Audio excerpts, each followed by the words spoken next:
สบายดีพี่น้องที่หักของพระเจ้าทุกทางยินดีต้อนรับเข้าสู่รายการภาษาชาวบ้านซึ่งเป็นรายการที่บอกเราข่าวดีพี่น้องที่หักของพระเจ้ามื้อนี้ก็เป็นวันเสาร์วันที่29เดือนมีนาปี2025อากาศอยู่ทางนอร์ทแคโรไลนาในสำหรับมื้อนี้ก็แม่นมีแสงแดดและก็มีลมและก็ครึมๆในบางภาคส่วนเนาะเริ่มว่าในมื้ออื่นมื้อฮื้อจะมีฝนตกอากาศอยู่ทางบ้านเฮาเด้อยู่ทางเขตพี่น้องพักผ้าอาศัยอยู่เด้เป็นจังได๋อย่าลืมส่งข่าวให้ทางภาษาชาวบ้านเฮาฮู้นำแน่เด้อโอเคและก็ในโอกาสเดียวกันนี้ก็อยากขอถือโอกาสนี้ถามสบายดีพี่น้องที่พี่น้องคริสเตียนลาวที่อยู่ทางเขมรเนาะชื่อเพิ่นบุญสั่นเพิ่นติดต่อมาอยู่ได้ในบางครั้งบางคราวก็ขอบคุณสรรเสริญพระเจ้าที่พี่น้องได้มีโอกาสได้ติดตามและก็ได้รับคำหนุนใจผ่านทางรายการภาษาชาวบ้านและก็ถามสบายดี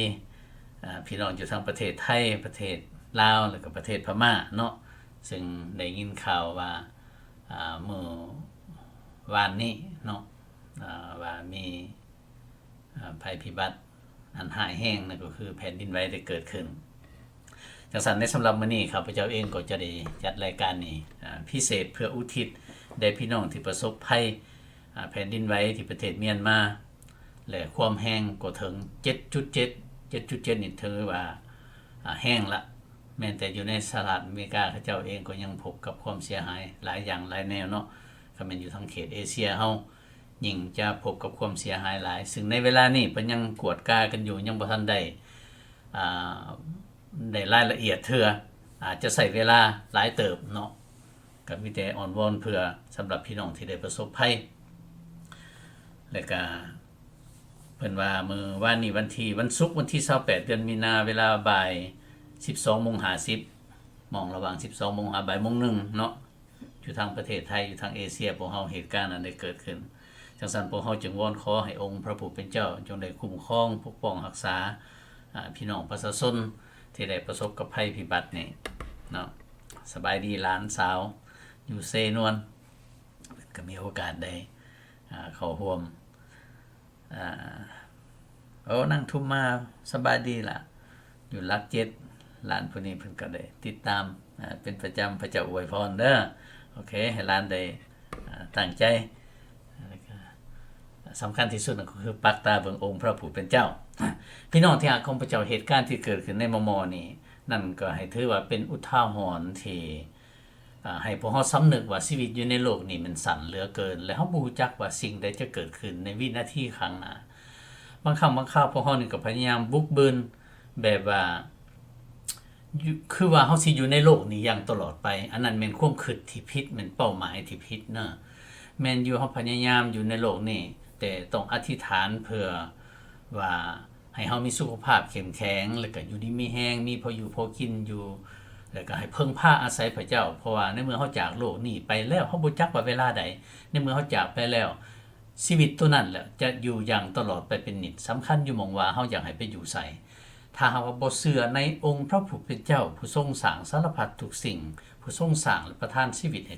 ให้กับของเฮานี่ถ้าหากว่าเฮาบ่วางใจเชื่อในพระองค์ในเมื่อจากโลกนี้ไปแล้วจะได้ถูกตัดขาดออกจากพระองค์เด้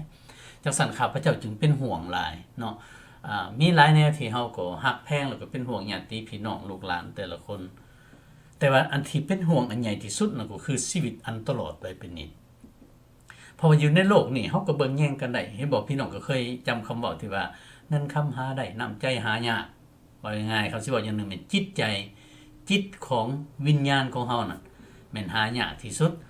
พระเจ้าจึงบอกว่าให้บังเกิดใหม่ในพระองค์เพื่อพวกเฮาจะได้ชีวิตอันตลอดไปเป็นนิจว่าง่ายเฮาเอาให้กันบ่ได้อันนี้แนวอื่นเฮาแบ่งปันกันได้เด้ข้าพเจ้าก็บอกพี่น้องบอกลูกหลานบอกหมู่เพื่อนได้เฉพาะตั้งแต่ว่าข่าวและข่าวดีที่องค์พระผู้เป็นเจ้าได้บอกมานี้ว่าให้บอกต่อๆไปแต่ว่าเอาชีวิตนั้นให้บ่ได้ชีวิตนั้นมันมีอยู่ในองค์พระเยซูคริสต์พี่น้องจำเป็นจะต้องได้วางใจเชื่อในพระองค์หันหนีจากทางเก่ากลับใจเสียใหม่พี่น้องที่รักของพระเจ้าข้าพเจ้าก็เคยเป็นพี่น้องเหมือนกันกับพี่น้องในเมื่อก่อนป ฏิเสธพระองค์บ่สนใจบ่เข้าใจและบ่ต้องการที่จะเข้าใจแต่ในเมื่อได้พบพระองค์แล้วมีความสุขใจแท้ๆได้ถึงมันว่าเฮาจะบ่มีทุกสิ่งอย่างในโลกนี้ก็อย่าแต่ว่าพระเจ้าทรงประทานให้เฮามีในสิ่งที่สำคัญที่จำเป็นอยู่ในชีวิตและซ้ำบ่พอในเมื่อเฒ่าแก่ชราการมาแล้วยังมีโอกาสได้แบ่งปันให้กับพี่น้องลูกหลานอีกถึงแม้ว่าจะบ่ได้เป็นผู้รับผิดชอบเขาแต่มีโอกาสได้ช่วยเหลือเขาในบางสิ่งบางอย่างก็ถือว่าขอบคุณสรรเสริญพระเจ้าแต่สิ่งสำคัญที่สุดนั่นก็คือชีวิตอันตลอดไปเป็นนิจตัวนั้นแม่นอยากให้ได้และสิ่งนั้นแม่นข้าพเจ้าเอาให้บ่ได้มีแต่องค์พระเยซูคริสต์เท่านั้นเอาให้ได้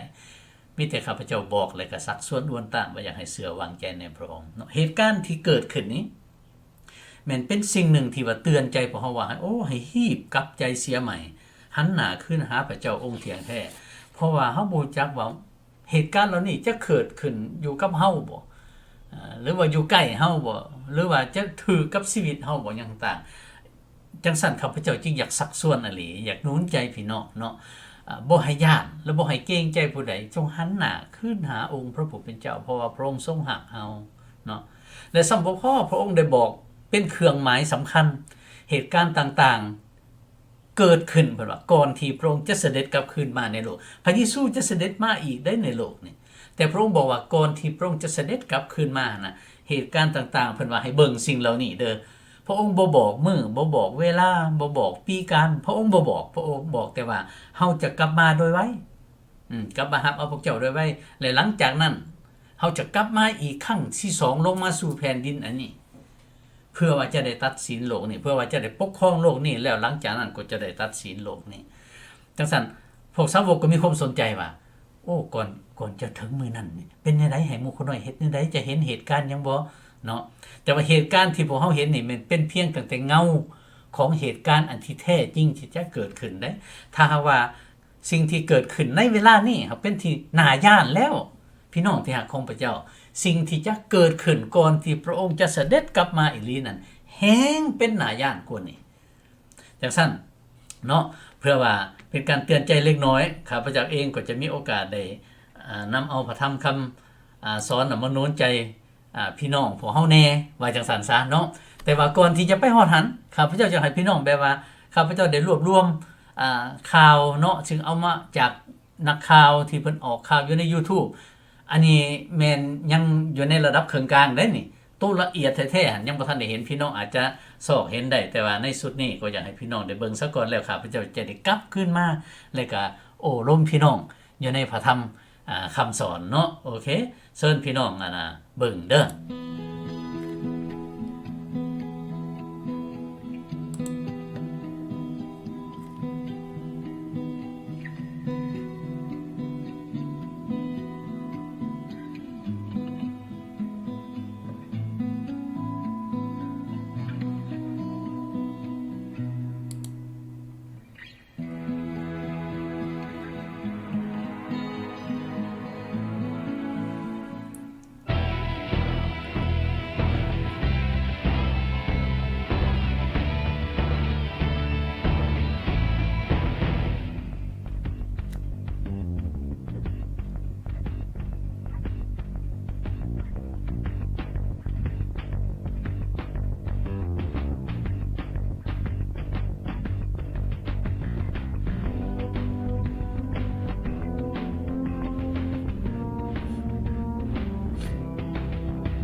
เบิ่งแล้วเป็นตาย้านเนาะพี่น้องเนาะคันซ้ำนี่แม่นเงามันซื่อๆได้นี่ตัวเหตุการณ์ที่ว่าเกิดขึ้นแท้ก่อนที่พระเยซูคริสต์จะได้เสด็จมายังโลกนี่แม่นห้ายแห้งไปกว่าหันอีกจังซั่นจังให้พี่น้องคำนึงถึงว่าโอ้แม่นเครื่องหมายอันหนึ่งที่พระเจ้าพวกเอิ้นพวกเฮาจะให้ขึ้นหาพระองค์พระเจ้ายังอดทนต่อพวกเฮาอยู่ได้โอเคเหตุการณ์เกิดขึ้นนั่นก็คือใจกลางของแผ่นดินไหวนั่นมันอยู่ที่ประเทศพม่าเมียนมาเนาะ 7.7 เนาะแล้วก็ after shock อีกหลังจากนั้นมันได้ย้ายแบบว่าติงขึ้นอีกนะแล้วมัน 6.7 อีกแสดงว่ายังใหญ่อยู่โอเคเท่าที่พี่น้องได้เห็นบัดนี้ข้าพเจ้าสิพาพี่น้องไปอ่านเพราะว่าได้เห็นพี่น้องคริสเตียนหลายคนก็คำนึงถึงพระคัมภีร์ตอนนี้ข้าพเจ้าก็จะได้นำมาแล้วก็อ่านสู่พี่น้องพอฟังแล้วก็หลังจากนั้นพ่อก็จะถือโอกาสนี้อธิษฐานเพื่อพี่น้องเนาะเพื่ออุทิศรายการนี้เพื่อคือเห็นพี่น้องที่ได้ประสบกับภัยพิบัติเหล่านี้ อยู่ในพระธรรมมัทธิวบทที่24ข้อที่3ข้อที่8พระวจนะจังซี่ในขณะที่พระเยซูคริสต์ทรงประทับอยู่ที่ภูมะกอกเทศพวกสาวกได้มาเฝ้าพระองค์ต่างหากกราบทูลว่าขอโปรดให้พวกเขาน้อยฮู้แน่ว่าเหตุการณ์เหล่านี้จะเกิดขึ้นเวลาใดสิ่งใดเป็นหมายสำคัญว่าท่านจะมาและบั้นปลายของโลกนี้จะมาถึงพระเยซูทรงตอบพวกเพิ่นว่าจงระวังให้ดีอย่าให้ผู้ใดหลอกลวงพวกท่านให้หลง1เพิ่นว่าพวกเจ้าต้องตั้งมั่นในพระธรรมคำสอนตั้งมั่นในเฮาอย่าให้ผู้ใดหลอกลวงพวกเจ้าให้หลงทางจากเฮาไปสิเป็นถูกบังคับไปบ่ล่อลวงให้ไปบ่จงระวังเด้อเพิ่นว่ายังไงในสมัยยุคสุดท้ายเพิ่นว่าจะมีคนสอนปลอมจะมีคนบ่เป็นเพียงแต่สอนปลอมเบิ่งในข้อต่อไปอีกด้วยว่าจะมีหลายคนมาอ้างนามของเฮาว่าเฮานี่แหละแม่นพระคริสต์เด้เขาจะมาอ้างว่าเขาหันแม่นพระเยซูว่าได้มาแล้วและจะหลอกลวงหลายคนให้หลงไปนี่เพิ่นว่าอย่าสู้ตามเขาไปเด้เพิ่นว่าเฮามาบ่แม่นแน่นั้นบ่แม่นสิมาอย่างลับลี้ตาถูกหน่วยจะได้เห็นในการที่พระองค์เสด็จมาย้อนขึ้นนั้นค่ะมีคนตัวบอกว่าพระเยซูมาเลยเด้ออยู่ประเทศจีนบ่หรืออยู่ประเทศเกาหลีบ่เพิ่นมาแล้วแม่นเขาขี่ตัวเพิ่นว่าอย่าสู้ตามเขาโอเคพวกท่านจะได้ยินถึงเรื่องศึกและข่าวเล่าลือถึงการศึกสงครามจงระวังอย่าตกใจเพิ่นว่าด้วยว่าเหตุการณ์เหล่านี้จำเป็นจะต้องเกิดขึ้นแต่ว่าที่สุดปลายยังบ่ทันมาถึงย้อนขึ้นในนั้นเพิ่นจะบอกว่าในเมื่อพวกเจ้าเห็นศึกสงครามเกิดขึ้นโอ้ยศึกใหญ่เกิดขึ้นยกตัวอย่างว่าง่ายอยู่ในศตวรรษที่21เลยในเวลาหลายคนก็พากันนึกว่าโอ้ยศึกสงครามมันสิบ่มีดอกเทคโนโลยีก็สูงส่งแล้วก็คนเฮาก็สามารถติดต่อพัวพันไกลดีได้ดีการสร้างสารพัดทุกสิ่งเจริญก้าวหน้าไผก็บ่อยากเฮ็ดศึกดอกจิตใจของคนก็สิพองใสแต่ตามความจริงในพระธรรมคำสอนของพระเจ้าน่ะเพิ่นบอกว่าถึงมันว่าจะทันสมัยปานใดก็ตามจิตใจของคนเนี่ยนะจะได้ต่ำช้าลงความหักจะได้เย็นลงเพิ่นว่าการสัตย์ซื่อต่อซึ่งกันและกันก็จะได้หายออกคนจะมีการสงสัยกันจะมีการเข้าใจผิดคนจะเห็นแก่ตัวหลายความหักสิได้เย็นลงลูกสิขาดในการนับถือพ่อแม่เด็กน้อยคนหนุ่มน้อยจะดูถูกผู้ที่อาวุโสผู้แก่หลายคนจะแสดงว่าตนเองนี่ฮู้หลายแล้วปฏิเสธผู้ที่มีประสบการณ์อย่างต่างๆมีหลายแนวคู่มือนี่พี่น้องอาจจะสังเกตเห็นว่าง่ายๆเป็นตั้งแต่ละพวกเฮาเอาเงินไปไว้ในธนาคารเนาะคู่มือนี่เฮาบ่ได้ไปเห็นหน้ากันซ้ำนะขาดความสัมพันธ์กันเห็นบ่แม่นตั้งแต่อยู่ในครอบครัวโอเคมาบอกเกี่ยวกับในธนาคารส่งเงินก็ส่งทางโทรศัพท์บ่เห็นหน้ากันบ่ได้พบพ้อกันส่งไปซื่อๆแล้วก็เลยตั้งแต่กี้นี่เขาเข้าไปในธนาคารเห็นหน้ากันมีการบอกกันถามสบายดีเนาะแล้วก็คู่มื้อนี้แม่นแต่ในครอบครัวนี่โทรศัพท์ก็มีของไผของเราอยู่นำกันก็บ่ได้เว้ากันซ้ำขาดความสัมพันธ์เลยเด้อยู่ในเรือนหลังเดียวกันนี่เอาไปมาสิเว้ากันก็เป็นเขียนถามกันส่งรูปให้กันคำอยากหัวก็เขียนหัวหรือว่าส่งหูหัวไปให้กันเลยก็แล้วพี่น้องที่หาของพระเจ้าความสัมพันธ์ของมนุษย์ในเวลานี้ขาดไปหลายในระหว่างประเทศก็เช่นกันเบิ่งเด้อเพิ่นว่าถ้าว่าเหตุการณ์เหล่านี้เกิดขึ้นเพิ่นว่าอย่าสุไปตกใจอย่าสุยากเพราะว่าพระเจ้าบอกล่วงหน้าแล้วว่ามันจะเกิดขึ้นเด้อก่อนเฮาจะเสด็จกลับมาเพิ่นว่าโอเคและที่สุดไปยังบ่ทันมาถึงเพิ่นว่าด้วยว่าเพิ่นว่าประเทศต่อประเทศและอาณาจักรต่ออาณาจักรจะสู้รบกัน ทั้งจะเกิดการอึดอยากและแผ่นดินไหวเนาะเท่าที่พี่น้องได้เห็นที่เพิ่นได้เอาออกข่าวแม่นบ่เป็นเพียงแต่ไหวซื่อๆได้มันยากพร้อมเด้อนี่ยากกว้างอีกด้วยเนาะโอเคในบ่อนต่างๆซ้ำบ่พอพวกเฮายังเห็นเนาะไฟใหม่อย่างใหญ่อยู่ที่แคลิฟอร์เนียใหม่เลยแล้วก็มีรัฐอื่นอีกก็ประสบอีกในหลายปีก่อนก็ได้ยินข่าวอยู่ทางออสเตรเลียเนาะว่าในมอนี่ก็อยู่ทั้งประเทศเกาหลีว่าซั่นแน่โอ้มีหลายแนวเกิดขึ้นโอ้ยในเมื่อฟังแล้วโอ้ยคือลำบากแท้เป็นตาย้านแท้แต่พระเจ้าเตือนภัยพ้นของพระองค์อย่าสุย่านและอย่าสุตกใจเพิ่นน่ะเฮามาเบิ่งอีกอยู่ในข้อที่7ด้วยว่าประเทศต่อประเทศเพิ่นน่ะเนาะอาณาจักรต่ออาณาจักรจะสู้รบกันทั้งจะเกิดการอึดอยากและแผ่นดินไหวในบ่อนต่างๆพี่น้องที่หาของพระเจ้าตะกี้ได้ยินข่าวแต่ว่าอยู่ทางสหรัฐอเมริกาอยู่ทางประเทศญี่ปุ่นเนาะว่ามีแผ่นดินไหวเรื่อยๆมีสึนามิอยู่ทางประเทศไทยแต่ว่าก็บ่ค่อยเกิดขึ้นเรื่อยบาดนี้เกิดขึ้นอยู่ทั้งแถวเอเชียเฮาเลยข้าพเจ้าบ่รู้จักว่ามันติ้งไปฮอดประเทศลาวบ่หรือบ่บางทีอาจจะฮอดทั้งประเทศลาวได้นี่เหตุการณ์อันแผ่นดินไหวสุดนี้ที่เกิดขึ้นเพราะว่ามันใหญ่หลายและมันกว้างไกลหลายจังซั่นพี่น้องที่หาของพระเจ้าอันนี้เป็นอุทาหรณ์ที่พระเจ้าอยากให้พวกเฮาได้รู้เห็นเป็นเครื่องหมายสำคัญบอกว่าในยุคสุดท้ายแล้วเด้อนี่เด้เหตุการณ์ทั้งพวกนี้เพิ่นว่าเป็นเหมือนขั้นต้นของความเจ็บปวดในการเกิดลูกเพิ่นบอกว่ามันยังสิหนักหนาเด้เจ็บไปโอ้จนเกือบบ่ไหวแล้วผลสุดท้ายในเมื่อพระองค์เสด็จมาแล้วความเจ็บปวดอันนั้นจึงได้หายไปอันนี้พระองค์ได้ยกให้ฟังอยากให้พวกเราได้คำนึงถึงจงหันหน้าขึ้นหาพระเจ้าแม้นอยู่เฮาบุกบืนดำเนินชีวิตในโลกนี้แต่อย่าสุดตั้งใจว่าจะอยู่ในโลกนี้อย่างตลอดไปเป็นนิจเพราะว่ามีเมื่อหนึ่งเฮาจะได้จากโลกนี้และเวลานั่นแหละแม่นสำคัญที่สุดเลยคือกับที่ว่าจะได้ผ่านด่านเนาะจะได้ผ่านด่านเพื่อจะได้เข้าไปหาองค์พระผู้เป็นเจ้าจังซั่นเพื่อเล่าร่มจิตใจพี่น้องที่ประสบภัยเพื่อเตือนใจพี่น้องให้กลับใจใหม่เนาะเพราะพระเจ้ายังรอคอยในการตัดสินใจของพวกเราแต่ละคนอยู่เด้อและก็เพื่อครอบครัวที่มีความเสียหายย้อนเหตุการณ์เหล่านี้นะจะได้รับการเล่าโลมใจเนาะและก็ขอให้พระเจ้าได้คุ้มครองและปกปักรักษาข้าพเจ้าก็มีลูกฮักที่เพิ่นเฮ็ดเวียกอยู่ทางประเทศไทยอยู่บางกอกเพิ่นโอ้ยใจสั่นเลยเพิ่นว่าเป็นตาย้านข้าพเจ้าก็ได้ประสบสุดหนึ่งตอนมันเกิดขึ้นแท้ๆแม่นอยู่ที่ลอสแองเจลิสใน30ปีผ่านมาคืนกับรถใหญ่ตั้มเพื่อนนี่เด้เพื่อนอย่างใหญ่เลยโอ้ยเป็นตาย้าน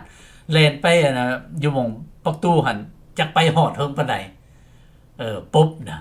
จังซั่นพี่น้องที่รักของพระเจ้าในโอกาสต่อไปนี่เนาะครับเจ้าถือว่าเป็นการดีที่พวกเราจะได้ถือโอกาสนี้และก็อ้อนวอนจากจิตใจพวกเราเพื่อพี่น้อง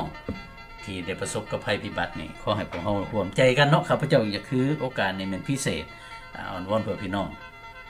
ข้าได้องค์พระผู้เป็นเจ้าผู้ทรงสร้างฟ้าสวรรค์และแผ่นดินโลกบ่มีสิ่งใดที่พระองค์บ่ฮู้และก็เหตุการณ์เหล่านี้ที่เกิดขึ้นก็เกิดขึ้นเพื่อเป็นการที่พระเจ้าได้เตือนใจหมู่คนน้อยอีกในสิ่งที่พระเจ้าได้ทรงเตือนใจไว้แล้วว่าเหตุการณ์นั้นจะเกิดขึ้นอย่างใดก่อนที่พระองค์จะเสด็จกลับมาพระองค์ทรงสัญญาบอกภัยพ้นของพระองค์ว่าบ่ให้ย่านบ่ให้กระวนกระวายแต่ให้ตั้งมั่นในความเชื่อในพระองค์เมื่อนี้ก็ขอให้พระเจ้าได้เล่าโลมชีวิตจิตใจประชาชนที่ได้ประสบภัยและก็เอิ้นให้พวกเพิ่นได้หันหน้าขึ้นหาพระองค์กลับใจใหม่ขึ้นหาพระองค์ซะเพื่อรับการเล่าโลมรับการปกปักรักษาและก็รับชีวิตอันตลอดไปเป็นนิจในองค์พระเยซูคริสต์ขอหน่อยขอมอบคำอ้อนวอนเหล่านี้กับพระองค์และก็ขอให้เป็นไปตามน้ำพระทัยพระองค์ในพระนามขององค์พระเยซูคริสต์เจ้าอาเมนขอให้พระเจ้าได้คุ้มครองและปกป้องรักษาอยู่ในพระคุณและความรักของพระองค์และก็ขอให้พระองค์ได้ทรงอวยพรให้พวกเราได้พบกันอีกตามน้ำพระทัยพระองค์อาเมนสบายดี